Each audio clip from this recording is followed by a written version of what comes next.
पिछले कुछ दिनों में आप सभी ने अपने आसपास कुछ ऐसी पेंटिंग्स और पोस्टर्स जरूर देखे होंगे जिनमें G20 लिखा होता है। मीडिया में और कई पॉलिटिशियंस के मुंह से भी आपने G20 की चर्चा सुनी होगी। तो आज की इस वीडियो में मैं आपको बताऊंगा कि ये G20 है क्या।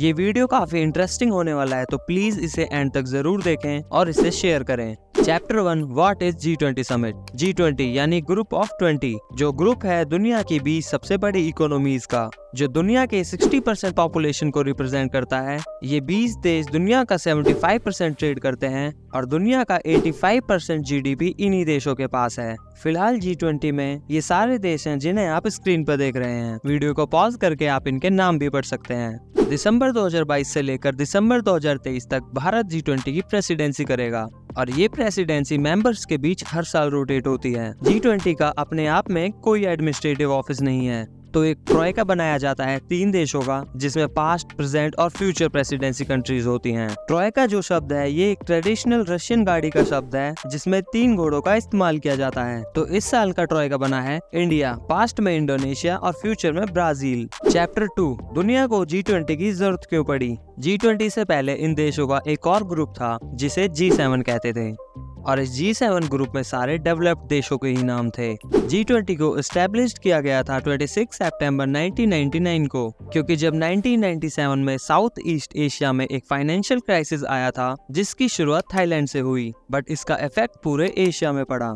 तो 1999 में G7 की तरह G20 बनाया गया, क्योंकि G7 के देशों ने ये जाना और देशों का कोऑपरेशन भी जरूरी है। लेकिन वर्ल्ड लीडर्स ने 2008 के यूएसए फाइनेंशियल क्राइसिस के बाद ही इसे सीरियसली लेना शुरू किया। उसके बाद ही ये सारे लीडर्स मिलने लगे और डिसीजंस करने लगे ताकि फ्यूचर में आने वाली किसी भी फाइनेंशियल ग्लोबल क्राइसिस को अवॉइड किया जा सके और इंटरनेशनल फाइनेंशियल स्टेबिलिटी और सस्टेनेबल डेवलपमेंट की तरफ बढ़ा जा सके। चैप्टर 3, G20 काम कैसे करता है। G20 के कामों को 2 ट्रैक्स में बांटा जाता है। पहला फाइनेंस ट्रैक और दूसरा शेरपा ट्रैक। फाइनेंस ट्रैक में फाइनेंस मिनिस्टर और अलग अलग देशों के सेंट्रल बैंक्स के गवर्नर पॉलिसी डिस्कस करते हैं, जैसे कि global economic growth, tax information exchange, financial regulatory reforms, financial inclusion, remittances across the world, fossil fuel subsidies, green finance और एंटी टेररिज्म फाइनेंसिंग। और शेरपा ट्रैक में डिप्लोमेट्स फॉरेन पॉलिसीज डिस्कस करते हैं, जैसे कि employment, climate change, agriculture and food security, anti corruption measures, United nation sustainable development goals, improvement of health care. Sherpa her country के head of government के personal representative होते हैं। अगर आप जानते हैं कि इस साल G20 समिट में भारत का शेरपा कौन है, तो कमेंट सेक्शन में लिखकर जरूर बताएं।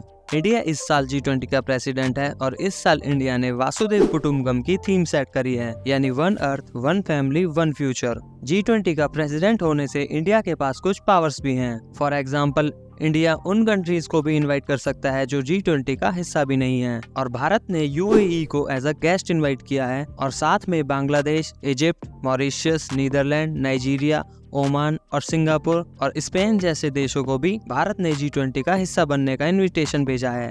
Chapter 4, achievements of G20। G20 जब से बना है तब से G20 ने काफी नोटेबल सक्सेस हासिल करी है। ईयर 2007-8 में आए ग्लोबल फाइनेंशियल क्राइसिस के टाइम G20 ने ग्लोबल इकोनॉमी को टोटल कोलैप्स होने से बचाया था। G20 ने कंट्रीज के बीच बेटर कोऑर्डिनेशंस के साथ इंटरनेशनल फाइनेंशियल रेगुलेटरी सिस्टम को मजबूत करने में भी क्रूशियल रोल निभाया है।